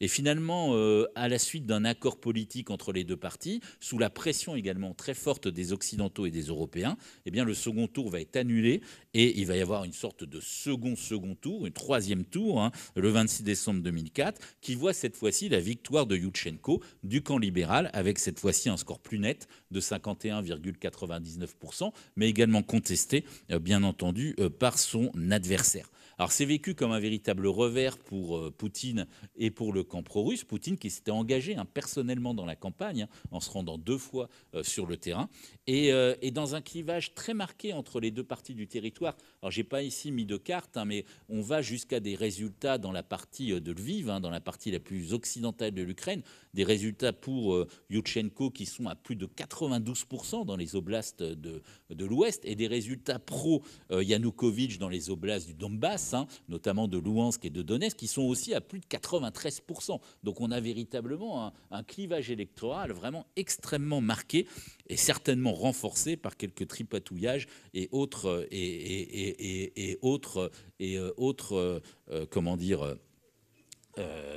trafic électoral de tout style, il faut bien le dire. Alors, donc vous voyez que le clivage est très net, mais bien entendu, comme l'a dit tout à l'heure Stanislas Janson, et sans rentrer dans les détails, à partir de 2005, on a une réorientation beaucoup plus nette du gouvernement ukrainien vers l'Occident, avec des demandes notamment d'adhésion ou de préadhésion à l'OTAN, avec des demandes de négociation d'un accord de libre-échange avec l'Union européenne, avec également diverses mesures de loi, notamment mémorielles, dont vous a parlé Stanislas Janson tout à l'heure. Et en même temps, cette évolution est, j'allais dire, renforcée également ou plutôt ternie par des problématiques de corruption, de contestation. Et le gouvernement libéral, d'abord donc dirigé par le président, qui est amoindri dans ses pouvoirs par rapport à son prédécesseur à cause d'une loi constitutionnelle, mais je passe les détails. Et puis ensuite, les dissensions entre lui et sa première ministre, Tymoshenko, vont conduire l'Ukraine et vont conduire à un affaiblissement du camp libéral, j'allais dire au pire moment pour lui, au moment où justement il ne faudrait pas qu'il se divise. Parce que c'est le pire moment, parce qu'en parallèle, en 2007-2008, on assiste au deuxième raidissement de la politique extérieure russe, une deuxième étape, parce que vous savez que c'est en 2007 que Poutine, d'ailleurs dans un discours dont on a répété souvent dernièrement l'origine à Munich, fait une déclaration où il juge désormais publiquement que la position de l'OTAN est une position offensive, que toute nouvelle tentative d'élargissement, donc suivez mon regard vers les deux potentiels candidats qui sont l'Ukraine et la Géorgie, est désormais vécu comme une provocation et comme une sorte de ligne rouge à ne pas franchir. Et c'est d'ailleurs après ces avertissements russes qu'en avril 2008, au sommet de l'OTAN, la demande de préadhésion de l'Ukraine va être rejetée. Alors, elle est soutenue par les Américains et par les Britanniques, mais elle est rejetée notamment à cause des préventions face aux réactions potentielles de Vladimir Poutine, et puis à cause également du veto finalement mis par les Français et les Allemands qui veulent aller vers plus, ou en tous les cas tenter de rassurer Poutine et de ne pas aller dans la provocation. Mais je vous rappelle que les années 2008-2009 sont des années extrêmement tendues où la politique russe russe devient beaucoup plus offensive avec le conflit en Géorgie en 2008, et puis en 2009, le fameux conflit sur le gaz, dont vous avez peut-être encore quelques souvenirs, et sur le prix du gaz, qui met à mal les finances de l'État ukrainien et qui vise finalement à faire s'écrouler le nouveau régime par une offensive très vaste qui vise finalement à créer une crise financière massive en Ukraine. Et d'ailleurs, cette tactique de Poutine paye, puisqu'en 2010, aux élections présidentielles, c'est Yanukovych qui l'emporte, avec une toute petite majorité, 48,95 contre 45,47 à Tymoshenko, l'ancienne première ministre. Le président, d'ailleurs, est balayé dès le premier tour, ce qui montre son impopularité. Mais dans une élection qui, là, d'ailleurs, est jugée correcte par les observateurs internationaux, ou en tous les cas, par rapport à la précédente, de meilleure tenue. Alors, vous voyez donc que forcément, à partir de ce moment-là, on va aller directement vers le tournant suivant, qui est 2014, et bien sûr quelque chose dont vous vous souvenez beaucoup, qui est la révolution de Maïdan, la révolution ukrainienne, et comme on vous l'a dit tout à l'heure, la réaction russe. Mais il faut bien voir que cette révolution, ce tournant de 2014, est dû là encore à une succession d'erreurs, de difficultés politiques par un Yanukovych qui est jugé très tôt autoritaire, qui renforce les pouvoirs du président, qui revient sur la réforme constitutionnelle de 2004, qui revient sur une partie des lois mémorielles dont on a parlé tout à l'heure, qui se rapproche de la Russie, parce qu'il est favorable à un rapprochement avec la Russie, et qui se conduit également de manière extrêmement abrupte, brutale et autoritaire, notamment avec Tymoshenko, qui est emprisonné pour d'obscures raisons de corruption multiples, et donc ce qui provoque d'ailleurs une très forte réaction des Occidentaux et des Européens qui condamnent le pouvoir ukrainien pour ces atteintes aux droits de l'homme et cet emprisonnement de Tymoshenko.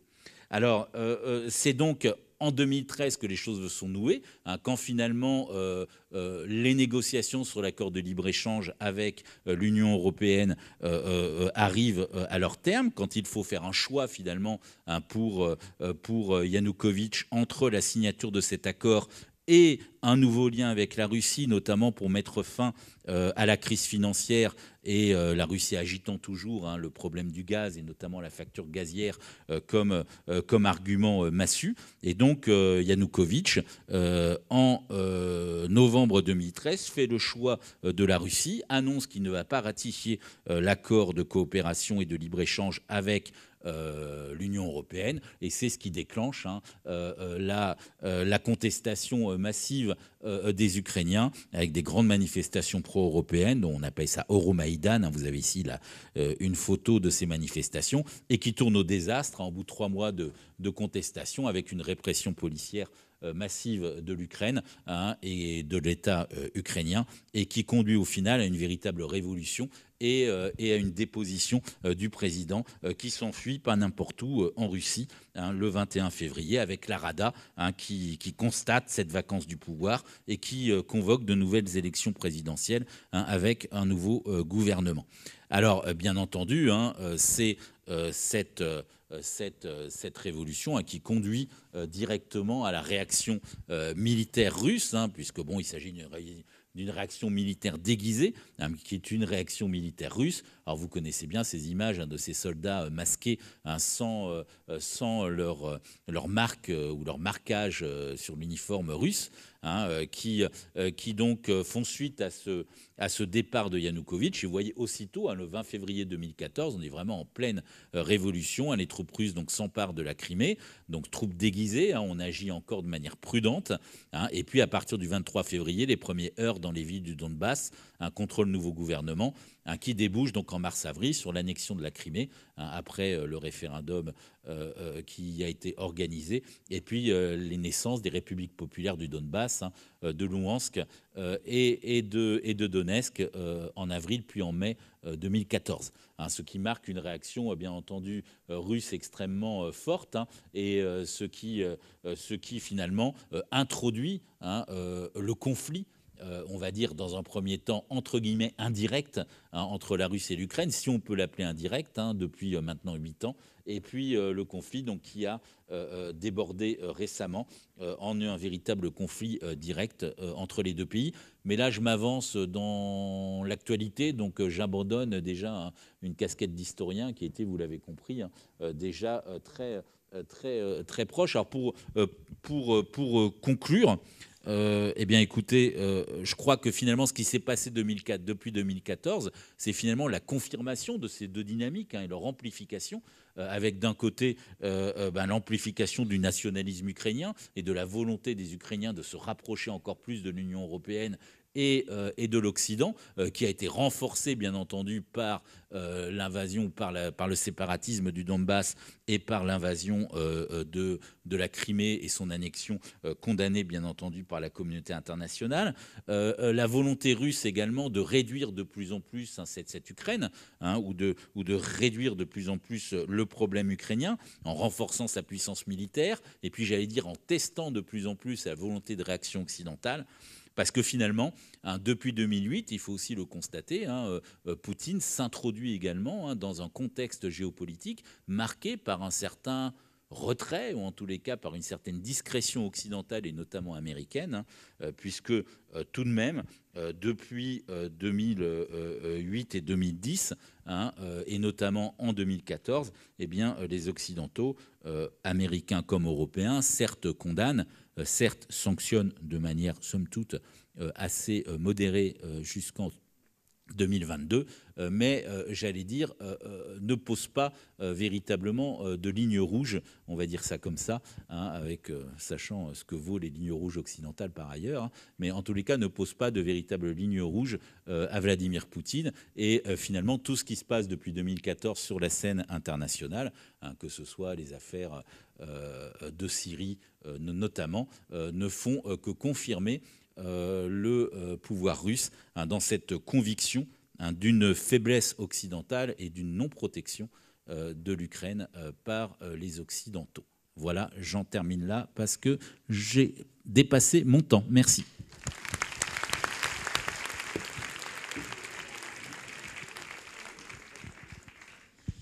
Bien, merci. Nous avons effectivement un petit peu débordé. On peut prendre quelques questions s'il y a des questions dans l'Assemblée. J'arrive, madame. J'ai le micro, je peux le faire passer. Parfait, parfait. Oui, madame. Et là. Le classement. Oui, bonjour. Est-ce que vous pourriez nous dire quelques mots des accords de Minsk Michel, l'accord de Minsk de 2014. L'accord de Minsk. Oula. Alors, l'accord de Minsk 2014, alors, je ne sais pas si je peux aller dans le détail là-dessus. Peut-être qu'on aurait pu prendre d'ailleurs plusieurs questions parce qu'on risque de prendre du temps sur chacune d'entre elles si on y répond une par une.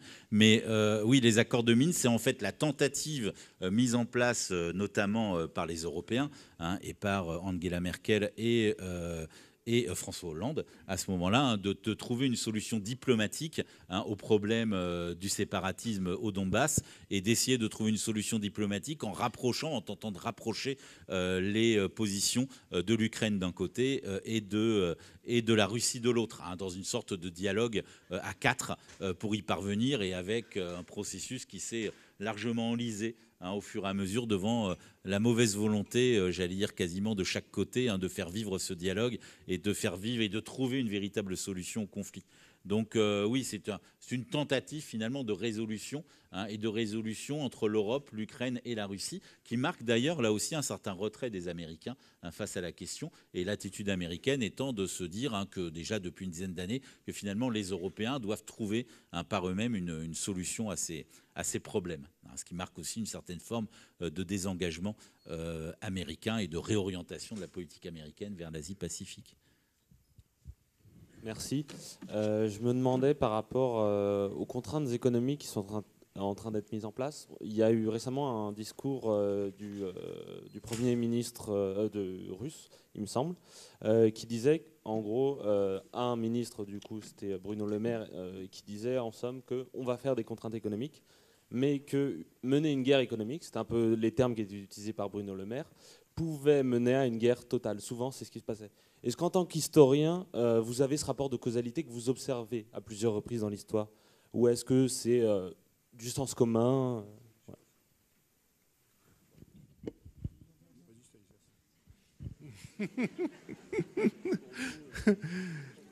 Est-ce que les guerres économiques mènent forcément à des guerres militaires, quoi? Pas forcément, non. Non. Il peut y avoir des sanctions économiques justement parce qu'on ne veut pas faire de guerre militaire ou parce qu'on ne peut pas le faire. Les sanctions, après, par exemple, dans le cadre de l'ONU, on commence par des sanctions diplomatiques, puis après des sanctions commerciales, puis économiques, puis éventuellement militaires. Mais la logique, elle peut être tout de suite militaire, quasiment tout de suite militaire, comme avec l'Irak, par exemple, en 90-91, ça a été très vite. Ou alors, on peut s'en tenir à des sanctions purement économiques aussi. Donc, mais là, en l'occurrence, il s'agit de l'Union européenne. Donc, c'est pas un État, l'Union européenne, au sens classique du terme. Donc, la puissance de l'Union européenne, elle passe par l'économie. Donc, c'est logique que l'Union européenne réponde par des sanctions économiques. Elle ne va pas répondre par des sanctions militaires, elle n'a pas les capacités de le faire, et ce n'est pas un État au sens classique. Donc, les critères de puissance ne sont pas les mêmes. Donc là, on a un vrai conflit asymétrique aussi. Donc finalement, est-ce que c'est une guerre de dire que... Est-ce que l'Union européenne déclare la guerre à partir du moment où elle prend des sanctions économiques? Pourquoi pas, d'une certaine manière? Pour elle, dans sa logique, c'est effectivement une guerre. Elle ne peut pas aller au-delà. La confusion est venue aussi de l'emploi du terme guerre, et même guerre totale, je crois, par Bruno Le Maire, et bien entendu qui est rentré dans un vocabulaire qui a appelé réplique forcément derrière, et d'ailleurs il est revenu dans ses propos, il est revenu derrière. Effectivement, sanction ne veut pas dire guerre, et là il est allé un peu en avant, bien que, voilà, donc je pense que ça pouvait prêter à confusion, mais effectivement, sanction ne veut pas dire guerre. Merci pour cette conférence. Est-ce que, selon vous, une partition de l'Ukraine est envisageable, je ne dis pas par Poutine, mais par l'Occident? Écoutez, c'était quelque chose qui avait été évoqué par certains, notamment dans le processus qu'on pensait pouvoir entamer une négociation avec la Russie. Maintenant, comme il n'y a plus de processus de négociation, ça me semble difficilement envisageable. Mais vous savez, on ne sait pas... Voilà, on est historien, on n'est pas devin. Donc on ne peut pas vous dire ça pourrait être une solution. Enfin, je ne vois pas les Occidentaux désormais pouvoir défendre une solution pareille devant leurs opinions publiques. Ça me semblerait difficile. Mais on ne sait pas non plus ce que veut réellement Poutine, parce qu'on pourrait penser que Poutine voudrait prendre le contrôle, par exemple, des régions les plus russophones, du sud et de l'est, alors là où il semble appuyer en dehors de Kiev son offensive. Mais enfin, il semble déclarer maintenant de manière très forte qu'il veut, j'allais dire, prendre le contrôle aussi de toute l'Ukraine. En tous les cas, c'est les déclarations qu'il a pu faire.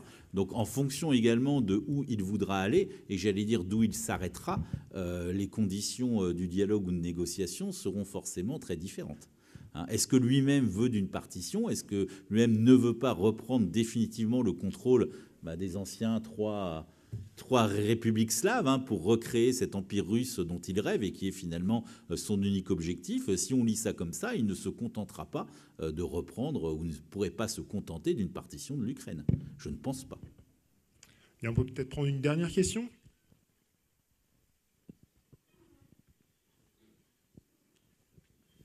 Bonjour. Est-ce qu'on peut voir dans l'annexion de la Crimée en 2014 le fait qu'on voit, quand on voit les offensives de Poutine, qu'il y a une prise par la Crimée? Est-ce qu'on peut penser que dès 2014, il avait vu cette ouverture d'offensive par ce côté-là?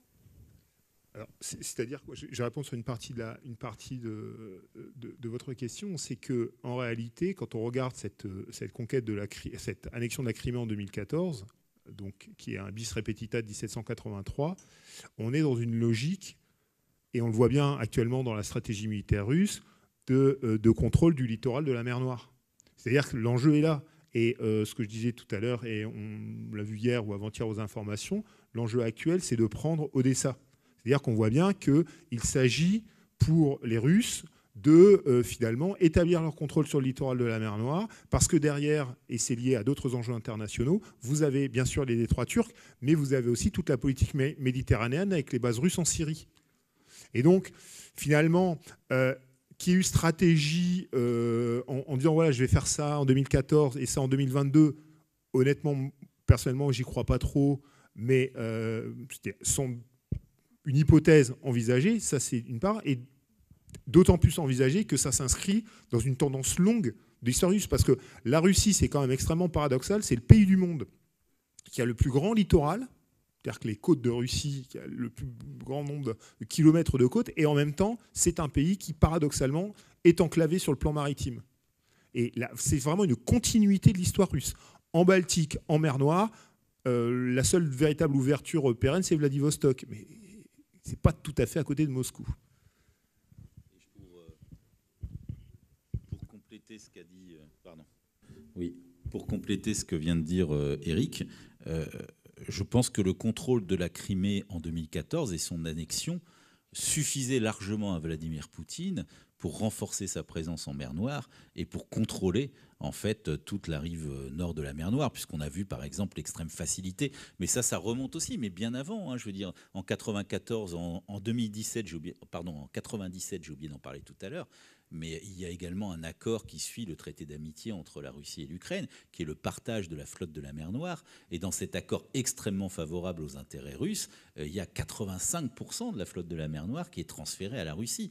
Donc déjà, dès 1997, et l'utilisation libre de la base de Sébastopol. Donc déjà, dès 1997, la Russie a largement le contrôle sur géopolitique et stratégique, grâce à sa flotte de la mer Noire, sur toute la côte et sur tout le nord de la mer Noire. Finalement, ça aurait pu largement suffire à la Russie, et l'annexion de la Crimée renforce encore plus cette capacité. On a vu d'ailleurs dans l'invasion russe comment la Crimée sert de véritable porte-avions qui contrôle tout le sud du littoral ukrainien. Donc finalement, oui, tu as raison, hein, ça renforce le contrôle de la mer Noire, mais c'était déjà le cas finalement, bien avant.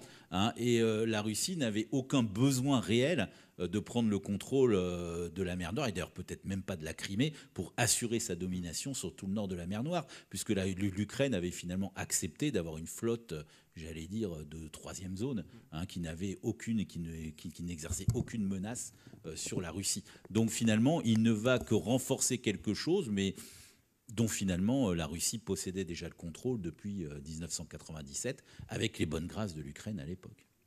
Bien, merci à tous. Nous vous souhaitons une bonne soirée,